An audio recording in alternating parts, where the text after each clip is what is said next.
ஐந்தாம் தமிழர் சங்க நேயர்கள் அனைவருக்கும் வணக்கம். ஆகையால் குடும்பத்திற்கு பாரம் தராமல் தன் படிப்பை நிறுத்திக் கொண்டு விவசாயத்தை தன் கையில் எடுத்தார். தன் குடும்பத்திற்கு உறுதுணையாக இருந்த அவர் விவசாயத்தில் ஈடுபட்டிருந்த போது கடந்த ஜூலை 27ஆம் தேதி அன்று தமிழ் குடிகள் ஒன்றிணையும் விழா சிறப்பாக நடைபெற்றது. அந்த விழாவில் ஏராளமான தமிழர்கள் கலந்து கொண்டார்கள். முனைவர் திரு பாண்டியன் ஐயாவின் வாழ்க்கை வரலாறை பற்றி ஒரு ஏவி வெளியிட்டிருந்தோம். அதை பார்த்த பல மக்கள் கைத்தட்டலுடனும் உற்சாகத்துடனும் பார்த்தார்கள். இப்போ அந்த ஏவியை நாங்க வெளியிடுறோம். அனைவரும் இந்த விழியத்தை கடைசி வரை பாருங்கள். தமிழ்நாட்டில் 2003 அப்பாவி தமிழர்களும் ஈழ ஆதரவாளர்களும் காரணமே இன்றி பொட்டா சட்டத்தின் கீழ் கைது செய்யப்பட்டு கொடுமைகளை அனுபவித்த காலம் அது. அது மட்டும் இன்றி ஜெயலலிதா என்னும் கன்னட பிராமண பெண் அமைச்சர்கள் என்றும் பாராமல் தன் காலில் விழ வைத்த கொடுமைகளை பார்த்து உலகெங்கும் இருந்த தமிழர்களின் ரத்தம் கொதித்தது. இதனை கண்டு வெகுண்டெழுந்து பெங்களூருவில் தான் நினைத்திருந்தால் ஆடம்பர வாழ்க்கையும் வெளிநாடுகள் செல்ல வாய்ப்பிருந்தும் அத்தனையும் உதறி தள்ளிவிட்டு சென்னையை நோக்கி புறப்பட்டார் ஒரு மானத் தமிழர். முனைவர் ஆய்வறிஞர் திரு பாண்டியன் பார்கவகுல மலைய மன்னர் உடையார் ஐயா அவர்கள் 1956ஆம் வருடம் ஜூலை 25ஆம் நாள் தற்போதைய கள்ளக்குறிச்சி மாவட்டத்தில் உள்ள குன்னியூர் கிராமத்தில் வேலாயுதம் உடையார் மற்றும் பவுனாமாள் உடையார் ஆகியோருக்கு 4வது மகனாய் பிறந்தார். பாண்டியன் ஐயாவுடன் பிறந்தோர் 4 சகோதரர்கள் மற்றும் ஒரு மூத்த சகோதரி. தந்தை குன்னியூர் கிராமத்திற்கு மணியக்காரர் என்பதால் ஊரில் நல்ல வசதி படைத்த குடும்பமாகவே வாழ்ந்தனர். திரு பாண்டியன் ஐயா அவர்கள் தன்னுடைய துவக்கப் பள்ளியை கடலூர் சென்ட் மேரிஸ் கான்வென்ட் கிண்டர் கார்டனில் துவங்குகிறார். எடுத்த உடனேயே டபுள் ப்ரமோஷன் பெற்று 1ஆம் வகுப்பில் சேர்கிறார். பின்னர் ஒரு வருடத்தில் குடும்ப சூழ்நிலை காரணமாக அந்தியூர் மற்றும் உதயமாம்பட்டு பள்ளிகளில் படிக்கும் சூழ்நிலை ஏற்படுகின்றது. பின்னர் தன் அண்ணனின் அறிவுறுத்தலின் பேரில் தியாகதுருவம் ஆரம்ப பள்ளியில் மீண்டும் 1ஆம் வகுப்பு சேர்கின்றார். தன்னுடைய 4ஆம் வகுப்பில் இருந்து படிப்பில் நல்ல தேர்ச்சி பெற்று முதல் மாணவனாக வருகிறார்.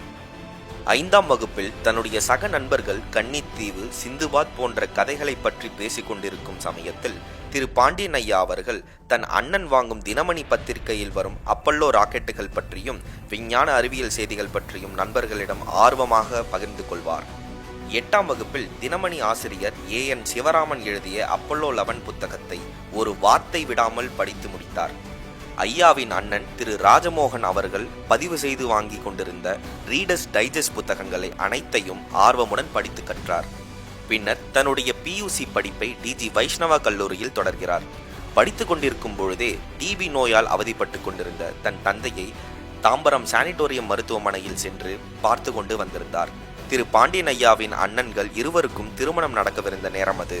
தன் மகன்கள் இருவரின் திருமணத்தை முன்னின்று நடத்த ஆசைப்பட்ட அவரின் தந்தை தானே டிஸ்சார்ஜ் செய்து கொண்டு திரு பாண்டியன் ஐயாவுடன் சிரமப்பட்டு குன்னியூர் வந்து அடைந்தார்.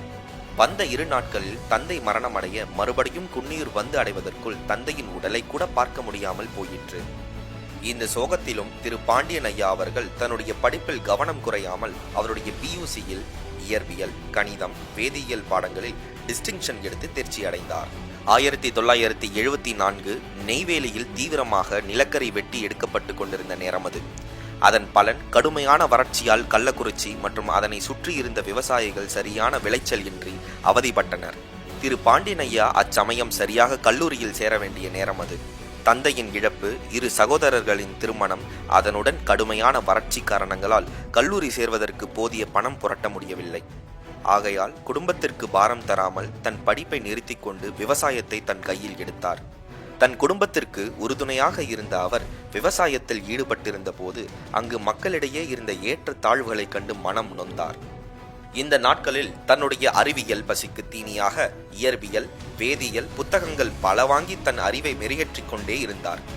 அந்த 2 ஆண்டிற்கு பிறகு தன் தம்பி மீண்டும் விவசாயத்தை கவனிக்க தன்னுடைய கல்வியை மீண்டும் தொடங்கினார் அவர். சிதம்பரம் அண்ணாமலை பல்கலைக்கழகத்தில் தனது இளநிலை படிப்பையும் முதுநிலை படிப்பையும் முடிக்கிறார்.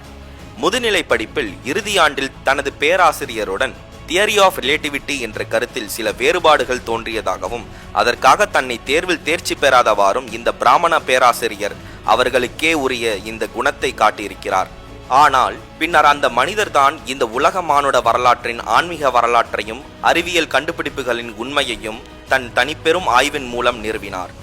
அடுத்த 6 மாதம் கழித்து 1983ஆம் ஆண்டு இந்தியன் இன்ஸ்டிடியூட் ஆஃப் சயின்ஸில் PhD மாணவராக சேர்கிறார். அங்கு முதல் 3 ஆண்டுகள் ஸ்வதேசி சயின்ஸ் மூமெண்டில் தீவிரமாக செயல்படுகிறார். பலர் தொட்டு தோல்வியடைந்த ப்ராஜெக்டுகளில் ஒன்றான லிக்விட் ஃபேஸ் எபிடாக்சியல் குரோத் சிஸ்டத்தை வெற்றிகரமாக ஒரே மாதத்தில் முடிக்கிறார். ஐயாவின் பேராசிரியர் ஒருவர் இதனை கண்டு, Pandian, this is best layer என்று கூற, ஐயா அவர்கள், sir, this is first layer என்று கூறி அவருடைய நேர்த்தியான செயலை நிரூபித்தார். தமிழ்நாட்டில் நடந்து கொண்டிருந்த கொடூர ஆட்சியை பார்த்து பெங்களூருவில் இருக்க முடியாமல் தமிழர்களின் அறியாமையை போக்க 2003இல் சென்னைக்கே வந்து விடுகிறார். 2007 தமிழ் சிந்தனையாளர் பேரவை என்ற அமைப்பை தொடங்கி 2010 வாக்கில் மாதாந்திர கூட்டம் நடத்தி சமூகத்தின் பொது பிரச்சனைகள் பற்றி விவாதங்கள், உரையாடல்கள் மூலம் மக்களின் நலன் சார்ந்த சிந்தனையில் ஈடுபட்டிருந்தார். தன் நலத்திற்காக இல்லாமல் பொதுப்பணியில் இருப்பவர்களின் நலத்துக்காக யோசித்த அந்த மாமனிதன் 2006 வாக்கில் ஒரு தமிழ் தேசிய இயக்கத்தின் தலைவர் கார் இல்லாமல் இருப்பது சரியல்ல என சிந்தித்து தன் சொந்த செலவில் போலி தமிழ் தேசியவாதியும் தெலுங்கருமான மணிராஜ் அவருக்கு கார் ஒன்றை பரிசளித்தார். அது மட்டுமின்றி இதர பல வசதிகளும் ஏற்படுத்தி கொடுத்திருக்கிறார். குறிப்பு: தமிழினம் மீட்சிக்கொள்ள வேண்டும் என்ற தீரா தாகத்தில் இருந்த அந்த தலைவர் 4 ஆண்டுகளுக்கு பிறகே தனக்கென கார் ஒன்றை 2010 வாக்கில் வாங்குகின்றார். இன்னும் பல தமிழ் தேசிய இயக்கமாக சொல்லி செயல்பட்டு வந்த தமிழ்நாடு மார்க்சிஸ்ட் மாநில கட்சி, தமிழ் தேசிய பொது உடைமை கட்சி போன்றவற்றுக்கு நிறைய பண வசதிகள் செய்திருக்கின்றார். 2009 ஈழப்போரின் முடிவில்தான் தன் சொந்த இனம் துரோகத்தால் வீழ்த்தப்பட்டதும் வந்தேரிகளின் ஆதிக்கத்தில் அடிமை வாழ்வு வாழ்வதும் குறித்து எண்ணி அரசீற்றம் கொண்டார். திராவிடத்தின் திருட்டுத்தனத்தை இந்த தமிழ் இனத்திற்கு திரையிட்டு காட்டி விழிப்படையச் செய்தார். ஈழம் அழிந்து கொண்டிருக்கும் போது கூட தனக்கு அதிகாரம் இருந்தும் தன் பதவிதான் முக்கியம் என்று ஈழம் பற்றிய மத்திய அரசின் கொள்கைதான் என் கொள்கையும் என்று சொன்னவன் தமிழினத்திற்கு தலைவனாக எப்படி இருக்க முடியும் என்று தன் திராவிட ஒழிப்பை தீவிரமாக எடுக்கிறார். ஆரியமும் திராவிடமும் ஒன்றுதான் என்ற இந்த பெரிய தந்திர சூழ்ச்சியையும் எடுத்துரைத்தார்.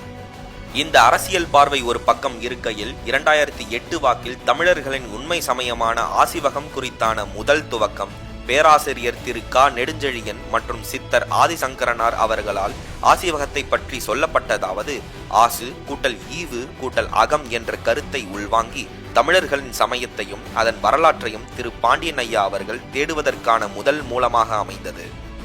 விநாயகர் ஒரு சமண கடவுள் என்று சித்தர் ஆதிசங்கரனார் சொன்ன அந்த கணம் முதல் கடந்த 20,000 ஆண்டுகால மானுட வரலாற்றின் உண்மையை இந்த உலகம் அறிய போவதற்கான முதல் இடமாக அமைந்தது.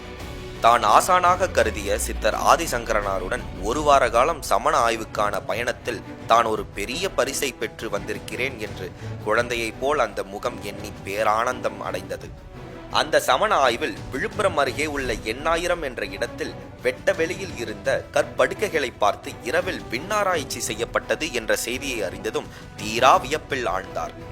அதற்கு பிறகுதான் இவ்வளவு பெரிய இந்த ஆசிவக வரலாறும் அதன் உண்மை தன்மையையும் துல்லியமாக மீட்டி எடுத்தார் அவர். அதுவரை கடவுள் இல்லை என்றும் சொல்லாதவர், கடவுள் இருப்பதன் மேல் நம்பிக்கையும் இல்லாத இருந்தவர் இவ்வளவு பெரிய ஆன்மீக வரலாற்றை அந்த கடவுளரின் ஆசையினாலே மீட்டு எடுத்திருக்க வேண்டும். இந்த ஆய்வில் அவர் மீட்டெடுத்த ஒவ்வொன்றும் ஒரு மிகப்பெரிய ஆச்சரியம். இதில் குறிப்பிடத்தக்கது 2012இல் கலியுகம் முடிந்து சத்தியுகம் பிறந்த உண்மை மற்றும் 2020இல் மீனயுகம் பிறந்த உண்மையை ஆய்வறிந்து கூறினார். ராமாயணம், மகாபாரதம் போன்ற எண்ணற்ற யூதர்களின் காவியங்களில் புதைந்திருந்த தமிழர்களின் வரலாற்றினை மீட்டெடுத்தும் நம் கடவுளர்கள் யாவும் குண்டலினி எழுப்பி மாபெரும் விஞ்ஞானிகளாக வாழ்ந்தனர் என்ற உண்மையை உறக்கச் சொன்னார். இந்த சத்தியுகத்தில் பல போலி தமிழ் தேசியவாதிகள் அவர்களாகவே தங்கள் முகத்திரைகள் கிழிந்து அம்பலப்பட்டனர். அவற்றுள் குறிப்பிடத்தக்கவர்கள் சைமன் என்னும் மலையாளி சீமான், தினேஷ் என்னும் கன்னட பாரிசாலன், மணிராஜ் என்னும் தெலுங்கு மணியரசன், செந்தமிழன் என்னும் செந்தெலுங்கன், திருமுருகன் காந்தி என்னும் தெலுங்கன் மற்றும் பலர்.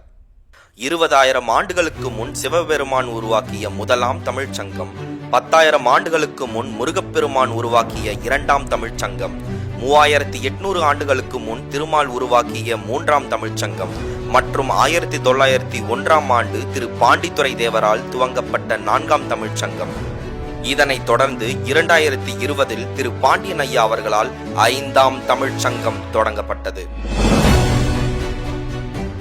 அரசியலில் யார் வேண்டுமானாலும் மக்களை ஆளலாம் என்றிருக்கும் அரசியல்வாதிகளுக்கிடையே மக்கள் பிரதிநிதிகளாக இருப்பவர்கள் உலக அரசியல், தமிழ்குடி ஒற்றுமை மற்றும் உண்மையான ஆன்மீகத்தில் தேர்ச்சி பெற்றிருக்க வேண்டும் என்பதால் யாருமே செய்திராத வகையில் அரசியல் பட்டய படிப்பினை அறிமுகப்படுத்தினார்.